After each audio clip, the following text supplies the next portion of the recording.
자, 오늘은 우리가 광복절에 하루 쉬는 동안에 이제 미국에서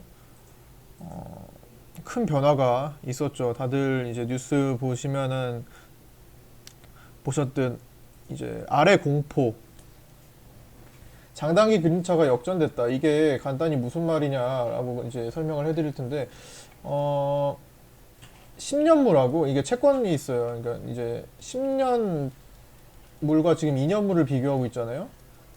원래 같으면은 이제 경기가 정상적이다 라고 봤을 때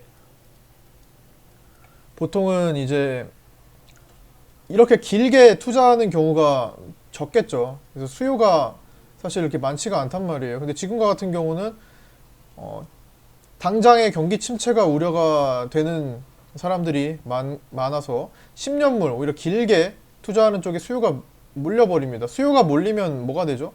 그만큼 가격이 떨어지고 금리가 내려가요.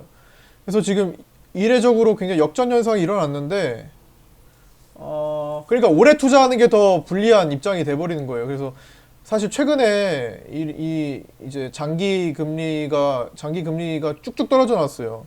굉장히 이게 2006년도에 나왔던 2006년하고 2007년도에 나왔던 모습인데 제가 요거를 표로 알기 쉽게 조금 보여드릴까 했는데 이게 꺼져가지고 그냥 간단히 설명드리고 제가 따로 녹화해서 올려드릴 기회가 있으면 아니면 다음 주에 다시 정돈된 걸로 말씀을 드리든가 할게요.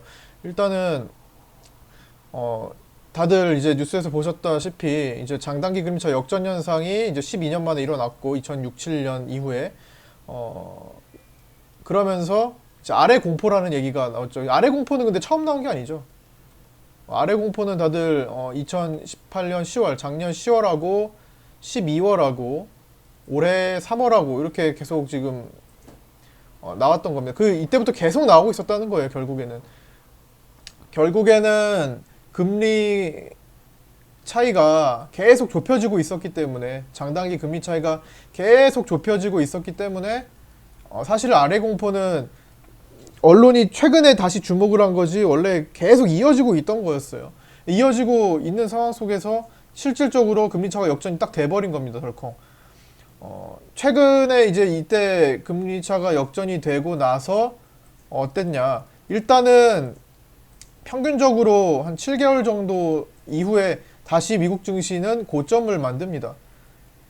그러니까 이때 이제 바로 이제 경기 침체 우려가 있다고 해도 바로 이제 경기 부양 어떤 정책적으로 연준이 금리를 인하한다든지 종합적으로 이제 경기 부양에 대한 기대감, 선제적 대응에 대한 기대감 때문에 일단은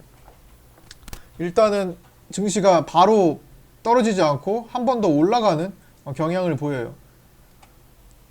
지금도 마찬가지로 처음에 사실 10월, 12월에 굉장히 많이 떨어졌잖아요. 미국 증시가.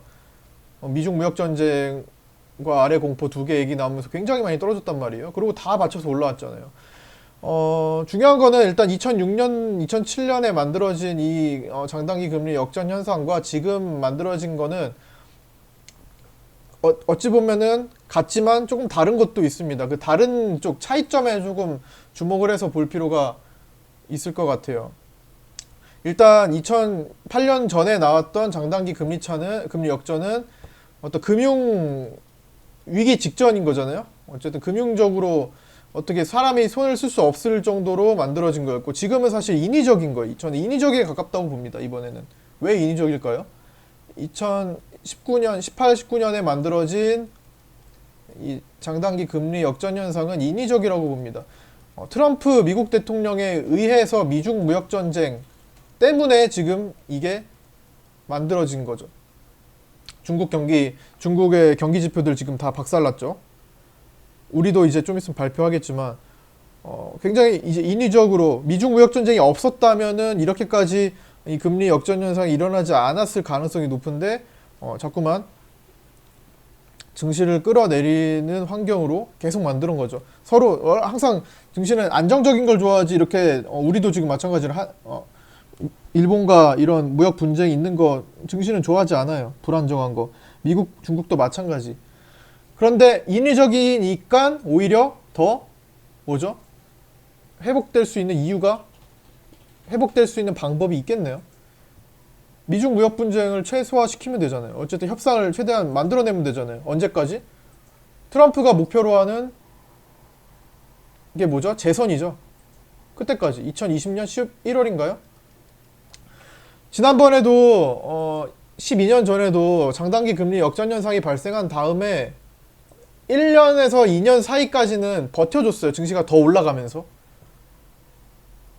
그러고 나서 금융위기가 맞이했습니다. 지금도 사실은 2018, 19년에 특히 2019년 지금 8월에 역전 현상이 나타난 다음에 1년 3개월 정도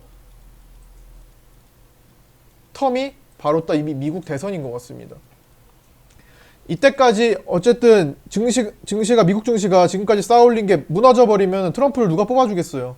재선이 목표이기 때문에 본인이 할 수 있는 한 최대한 정책을 펼칠 겁니다. 시장을 끌어올리려는 정책. 지금은 연준을 비판해서 뭐 금리 정책 잘못됐다 뭐 이러고 있는데 결국에는 궁극적으로는 미중 무역 전쟁이 촉발한 거기 때문에 이거를 컨트롤해주면 돼요. 그래서 그걸 다 알고 있기 때문에 2020년 11월까지 가기 전에 이미 다 정돈을 시켜놓으려고 할 겁니다. 그때까지 시간이 충분하고 그때 다시 미국은 그 사이에 신고가를 뻗어올릴 가능성이 높아요. 그러고 나서 당선되고 나서 이제 추락할 수도 있겠죠. 시간은 1년 3개월. 1년 3개월 동안 굉장히 강한 미국 증시가 펼쳐질 수도 있어요. 원래 그 장단기 금리차 역전되고 나서는 정말 강한 장세가 또 옵니다. 그러니까 이미 많이 빠진 상태라면요. 그러니까 지난번에는 역전되고 나서 추락한 다음에 굉장히 강한 시장이 열렸죠. 2008년도에는 이제 금리 차이가 다시 벌어지기 시작했을 때예요. 폭락장이 나올 때는 이미 금리 차이가 다시 급격히 벌어지고 있는 때입니다. 이게 약간 어려운 내용일 수 있는데 결국에는 과거의 데이터를 무시할 수 없지만 또 지금은 그 과거와 너무 같다고 보기도 어려운 상황입니다. 그러니까 일단 시간은 요약하자면 2020년 11월까지는 현재 장단기 금리차 역전 현상이 시장에 그렇게 크게 드러나지 않을 가능성이 높습니다. 그 이후에 트럼프가 다시 당선이 되고 나서는 그때 가서 봐야 되겠지만 그 전까지는 그렇게 우려할 상황은 아니라는 거예요. 그리고 이미 우리나라는 특히 그만큼 더 빠져버렸고요. 급등으로 이어지지 않는 폭락은 없습니다. 지금까지도 항상 그래왔고 우리는 이미 폭락이고 그게 폭등으로 이어지지 않은 적은 단 한 번도 없었어요. 거기에 이유는 이제 장단기 금리 역전 현상이 으로 인해서 한번 빠진 다음에 다시 시장이 물갈이가 되는 현상이 일어날 겁니다. 그게 이제 트럼프가 미중 무역 전쟁을 어떻게 조절하느냐에 달려 있는 것 같아요. 이미 금리는 인하할 가능성이 매우 높겠죠. 이번 22일에 선제적인 대응할 수도 있어요. 22일에 FOMC에 선제적으로 대응해서 금리 인하 먼저 시킬 수 있습니다. 그러면서 거기에 대한 기대감이 다음 주부터 살아 올라갈 가능성이 또 있다고 봅니다. 즉 언론에서 아래 공포 떠들면서 괜히 매도를 부추기게 될 수도 있는데 신경 크게 당분간은 쓰지 않으셔도 됩니다. 이미 다 이미 다 내려올 역전될 거라고 다 우려했던 상황이에요. 이미 급격하게 떨어졌기 때문에 작년 10월부터 3월까지 계속 이거 계속 떨어져서 이게 역전되겠구나 라고 이미 다 알려져 있는 상황입니다. 그게 이제 현실화됐을 뿐이고 그래서 그 현실화되면서 충격이 잠깐 있었던 거지 지금 벌써 미국 선물지수는 바로 반등하기 시작했어요. 0.8% 정도. 그러니까 크게 우려하지 마시고 일단은 이런 게 나온 다음에는 몇 개월간은 또다시 강한 시장이 펼쳐질 거다. 우리도 지금 많이 떨어져 있으니까 그만큼 미국 증시 물론 같이 따라가진 않지만 상당히 많이 떨어져 있는 만큼 그 기간 동안에 반등도 충분히 기대해 볼 수 있고 뭐 최근 한 며칠간은 당연히 이 충격에 있을 수 있겠죠. 진짜로 현실화 됐으니까. 그런데 금방 또 증시는 바로 잡을 가능성이 높습니다. 특히 선물 옵션 쪽에서는 계속적으로 외국인들은 상방 포지션, 개인들은 하방 포지션에 집중하고 있어요. 오늘도 마찬가지였습니다. 개인들은 오늘 코스피 기준으로 1820에서 1900까지 다음 달 11일까지 떨어질 것이다라는 것에 자금을 더 쏟아부었고요. 반대로 외국인들은 9월 11일까지 코스피가 2000포인트 위에서 놀 것이다라는 것에 자금을 오늘도 힘을 썼어요. 오늘 같은 날임에도 불구하고 선물도 더 계속 땡기고 현물은 팔았지만 지금 환율도 아직 정돈이 제대로 안 됐고 아직도 1210원대 위에 있기 때문에 환율 외국인들이 쉽게 들어오지는 못해요. 적어도 1200원 초반 혹은 그 이하까지 떨어져야만 외국인들이 편하게 좀 들어올 수 있을 겁니다. 그러나 선물부터 옵션부터 챙기고 있다는 거. 단기적으로 지금 아래 공포 얘기는 조금 신경이 쓰일 수밖에 없는데 너무 단기적으로 지금 생각할 때는 아닌 것 같고 이미 완전히 우리 시장은 먼저 선제적으로 일본과의 무역 분쟁으로 인해서 더 많이 빠져 있는 상태이기 때문에 이거는 오히려 반등의 가능성으로 보시면 됩니다. 일단 미국 증시도 데이터상으로도 앞으로 7개월간 평균적으로 최고점을 또 한 번 찍었어요. 이런 경우는 특히나 지금은 더 인위적이기 때문에 더 가능성이 높고요. 적어도 트럼프가 어떤 모션을 통해서 증시를 위아래로 움직일 수 있기 때문에 그거를 방치하지는 않을 거라는 생각입니다. 그러면 지금 선거 안 뽑히겠다는 거니까 그럴 일은 없을 것 같고요. 어쨌든 할 수 있는 한 최대한 시장 친화적인 역할을 최대한 할 거예요. 앞으로 진짜 현실화가 됐기 때문에 그러니까 너무 우려하지 않으셔도 될 것 같고요. 오늘 당연히 단기간 정도에는 지금 충격을 보일 수밖에 없고 특히 오늘 같은 경우는 하루를 쉬었기 때문에 우리나라 개인 투자자들이나 많은 투자자들이 생각을 했겠죠. 야, 아래 공포, 경기 침체, 그다음에 저기 장단기 금리 역전 이러하다더라. 팔아야겠다. 아침부터 그냥 팔고 싶은 사람들이 바로 그냥 팔고 떠났기 때문에 투매도 많이 나왔고 많이 빠져서 있었어요. 그리고 휴가를 쓴 사람들이 굉장히 많겠죠. 굉장히 시장 거래량도 적고 거래 대금도 굉장히 많이 줄어든 하루였습니다. 삼성전자를 이기는 것은 당연히 없었고 삼성전자와 다음 거래를 보이는 것도 2등 거래량을 보이는 것도 거래 대금을 보이는 것도 굉장히 격차가 2배 이상 났어요. 삼성전자가 4천억 정도 좀 넘어갔고 2등이 2천억도 채 안 되는 미스터블루 1,700억으로 종료했습니다. 거의 거래 대금 크게 발생한 종목이 없다는 겁니다.